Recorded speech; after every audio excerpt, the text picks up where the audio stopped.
ever patch notes video. So we'll be going over the most recent version of the patch, 0.47. And basically I wanted to do a video on the patch notes this time because it's an incredibly long patch, and I just wanted to go over anything that might be confusing to people that maybe didn't know um, something that was there before, and you're like, why was this changed, how is this different, etc. So it's going to be like a little bit more in-depth in the patch notes. I'm going to try and keep it as short as possible, but may not be possible to keep it too short, bearing in mind that I am going to be going over in a little more detail just what everything means. So really quickly, there's a lot of aesthetic things in here that got changed I won't go over because they're just going to look nice to you, and if you didn't notice them before, it's just going to be, it's going to look nice and you're not going to care. So, really quickly, the manual kick voting was always supposed to be a thing in Pandorium.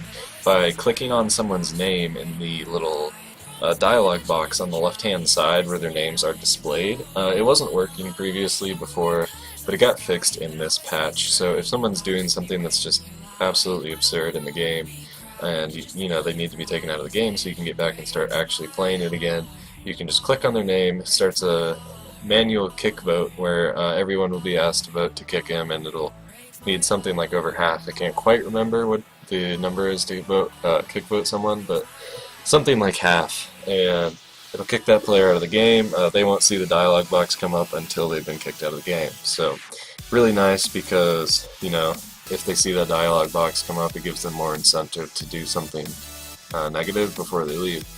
So, the agent supply button got fixed. It was really unresponsive before. You used to just click it and it would send 10 supply, but it didn't work all the time, so really quickly that just got changed where it's more responsive and should work every time it gets clicked now.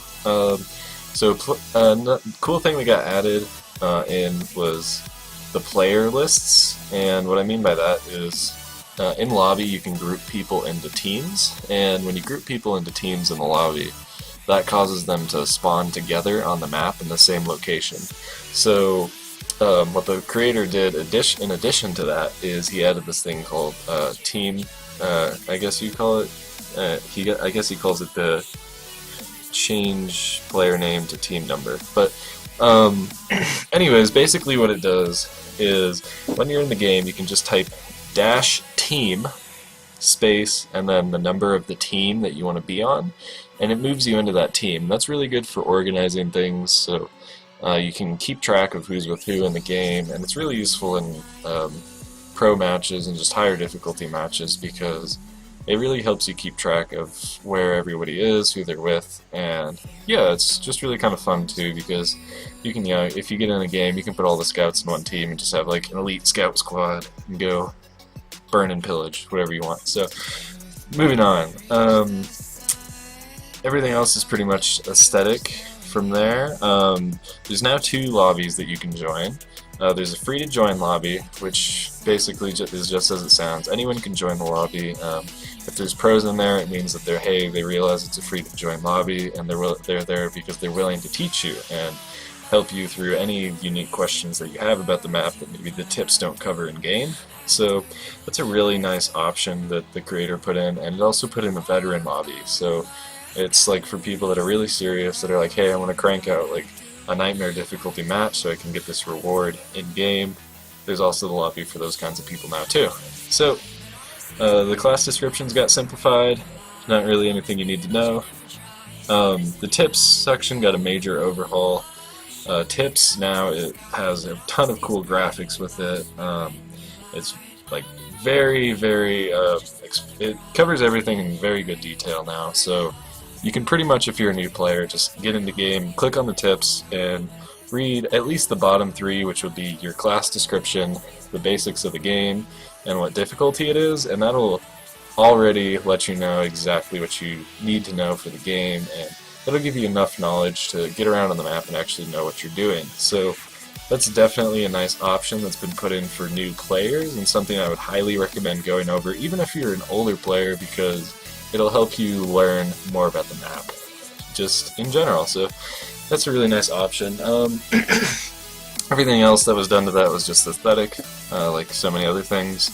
The security mech. So previously I talked about it a little bit before in a couple of my other videos, but when you hack the security mech, basically it has a chance to catastrophically fail the hack, like everything else that you hack. So if it catastrophically fails, it does the opposite of what you're intending it to do. So in this case, it would be activating the facility security mech. So when it catastrophically fails, the security mech goes rogue and tries to kill everything in the facility. Doesn't matter if you're a zombie player, turret, etc. So it's really nice now because it's a lot easier to tell when it's rogue. It's like bright red, it makes this great glitching animation, and it plays this cool little noise, I guess you'd call it, next to it. So it's really noticeable, and it has this awesome little icon on it too. So much easier to tell, hey, I need to stay away from this, or I need to kill it, etc. So now there's been a ton of changes to the beginner's mode. So the beginner's mode is now much more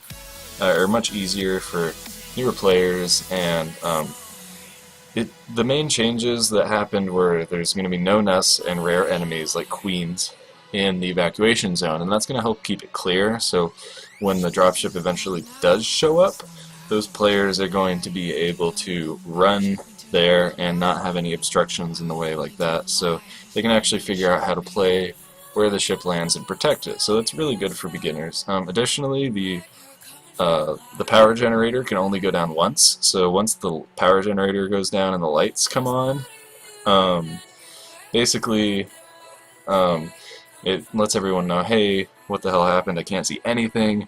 And then the newer players realize they have to go fix it, and then after they fix it that one time, they don't have to worry about it again because it'll never get attacked again. So something that's really great for new players, and just overall a great change in general. So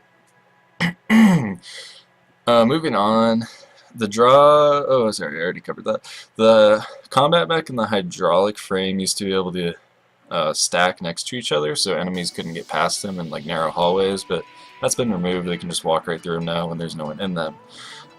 Enemies no longer prioritize chasing players based on their class. So what that means is if you're walking in the front of someone and let's say you have a medic walking in front of a demolitionist, and the medic is closer to the enemy that you see, the enemy used to go after the demolitionist because it used to have more aggro. And when I say aggro, I mean aggression. And what that would do is that would cause the enemy to just run straight for the demolitionist and attack it. So that would allow the medic to have quite a bit of free, if you will, space that's protected, and that it can run in. But that got removed, so now the enemies will just attack the closest unit to it and continue chasing it until that enemy gets too far out of range. So another big change. Definitely, that changes up a huge factor in pro play and how you walk around, so be aware of that, definitely. The battleship got a change again. It's now can be destroyed in any game type except beginner, I think? Yes. So in any pro mode game type, the battleship can be destroyed now. It now has more armor, so it'll last a little bit longer, so something that's kind of nice. The rare enemies used to only spawn at the evacuation zone, so now unfortunately they spawn at the Battlecruiser too, so that's something you have to look out for when you're defending the Battlecruiser. You have to make sure that you are prepared for that siege before you begin it. So moving on, everything else to the Battlecruiser or Battleship was aesthetic. Flamethrower got a huge nerf. All you really need to know is basically does half as much damage now. The knife, basically, you can only use half as much now because the cooldown's longer. Uzi got an overall buff. The clip's a little bit smaller, but the reload cost is 5 less, and it's now 15 instead of 20, and the damage it deals is much higher. So the scanner drone is now just a little bit cheaper, and the oxygen mask finally got some attention this patch. So the oxygen mask now increases your move speed by 0.3, which doesn't sound like a lot, but when you have an overall move speed of around 3, depending on each class, 0.3 is pretty much 10%, so that's a pretty large increase by taking the oxygen mask, especially for the slower classes that take like heavy armor, medium armor, or something like that. So it also has this really, I guess you'd call it, unique little thing where it protects you from fire now by 70%. The only time that's ever going to happen to you is when you get hit by a friendly flamethrower, so really not something you're going to notice that much, but kind of nice at the same time to have that little extra bit of tankiness that comes with it, I guess. So the gunner's ammunition for augmentating other people's guns got a little bit of a nerf, but also a buff, so it's cheaper, but now the cast times stack, and when I say that, I mean you can only use a certain amount of them in a certain amount of minutes, and then they have to refresh or stack on top of each other. So kind of nice. Explosive, armor piercing, and incendiary are the ammo types again, so just something to be aware of if you're playing gunner. The hydraulic frames damage got cut in half to structure, so it's not nearly as good at killing nests anymore. The ASR, the super weapon, the assault sniper rifle, the damage got buffed just slightly, nothing noticeable. Reduced. The explosives just got nerfed against structured and then buffed again, so I'll have to check those out this game. But they're apparently really bad against any structure now, so nests or cocoons or anything like that. But heavy mine deployment got a longer cooldown, which is fair. The heavy mines were honestly on a really short cooldown. So Titan is a little bit tankier, that's all you really need to know about that. Nukes cost 3 less supply, they're now 12 instead of 15. Mines do less damage, but the cost and the recharge for the cooldown is down. So you can get more mines out, but they do less damage, so less potential for team killing, which is very nice. So definitely something to look out for, and maybe try that out if you haven't ever even tried out a mine before. Something I might do this game, maybe not because I'm going to play medic, I think. But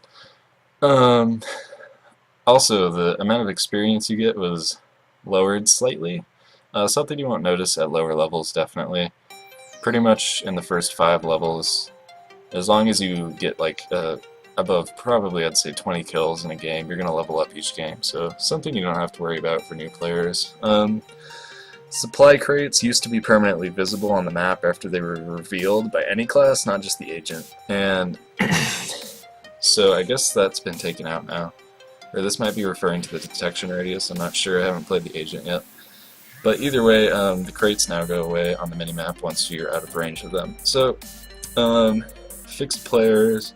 Okay, so probably my favorite change to the game right here is you used to be walking around and you could accidentally click on like a sandbag or a barricade and you would shoot it even if you weren't attack moving.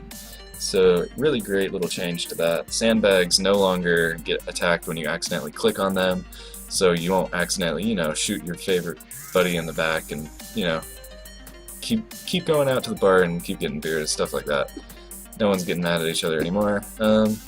Burning status no longer gives enemies ridiculously high move speed and can no longer kill the monster. So that's pretty much all that matters in this patch. That's all I wanted to cover. Keep it as short as possible. This will be the first episode of Patch Notes. Once again, this is patch 0.47 on Pandorium.